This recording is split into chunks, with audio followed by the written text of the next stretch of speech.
start the Board of Supervisors regular meeting. I'd like to welcome you all here today and thank you for coming. The first item on the agenda is approve the minutes of the March 1st, 2011 regular meeting. Mr. Chairman, I move that we accept the minutes as presented. Second. Have a motion and a second. Any comments? Not all in favor? Aye. Opposed, motion carries. Item 2 on the agenda, receive and place on file drainage repairs.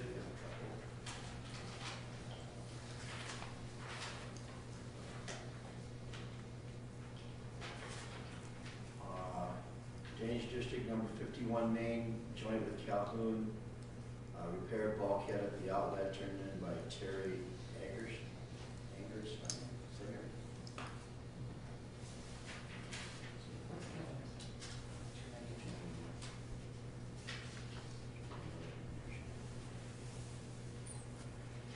Sorry about numbers two. Drainage District number 48, Clay Township, blowouts, 24-inch tile turned in by Jim Easter.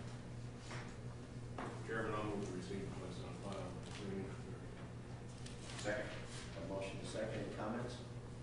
Not all in favor? Aye. Opposed, motion carries. Item 3 on the agenda, approved salary increase for Shane Allen to $13.83 per hour, effective March 9, 2011, per labor agreement. Mr. Chairman, I'll approve the salary increase. I'll second the motion. Motion to second. Any comments? Not all in favor? Aye. Opposed, motion carries.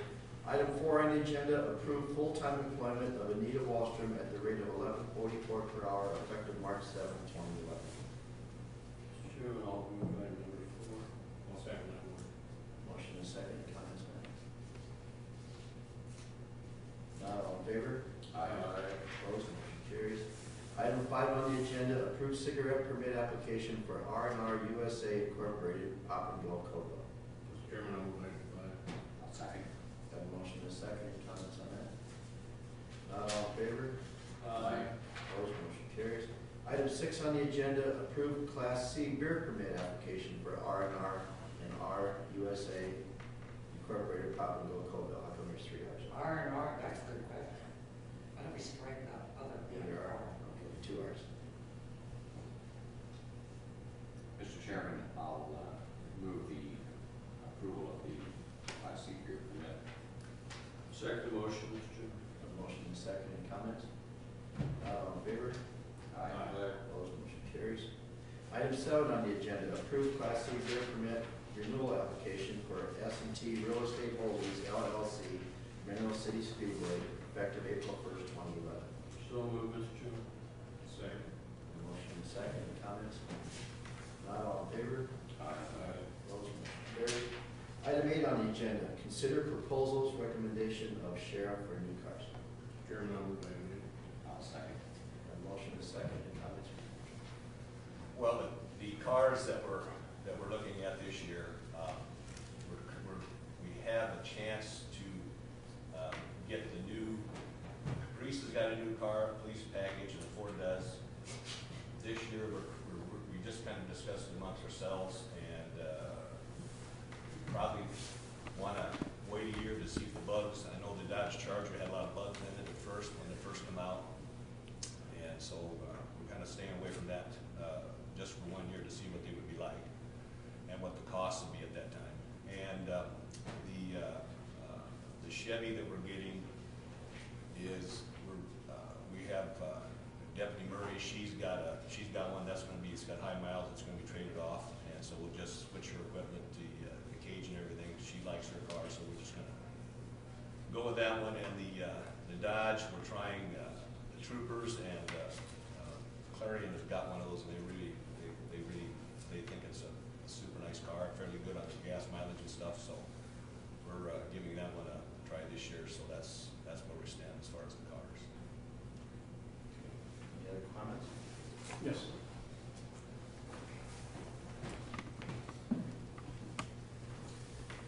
My question on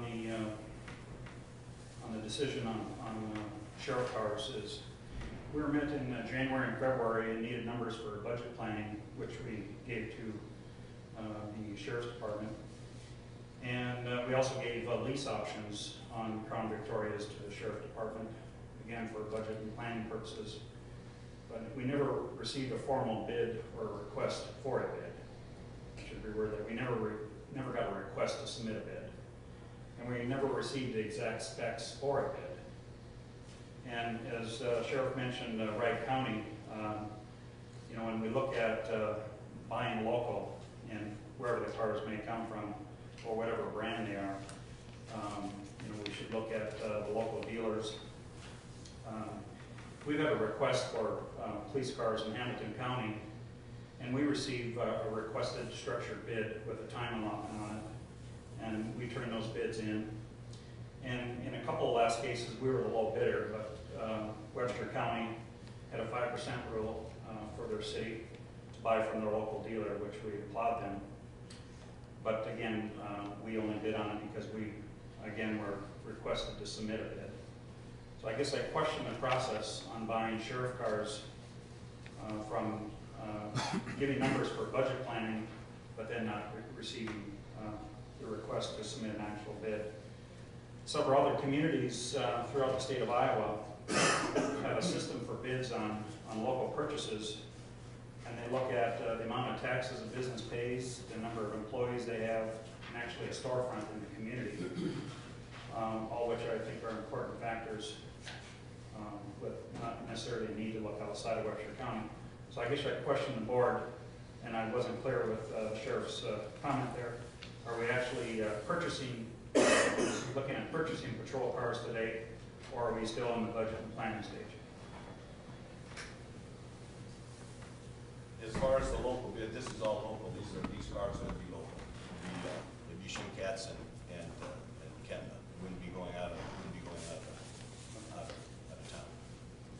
Again, I would ask for these proposals at this time to be removed, since we never got a request to submit a bid, and set up some guidelines from the Webster County Supervisors that there's an actual procedure followed for a timeline to a spec for a vehicle and then a timeline to submit it.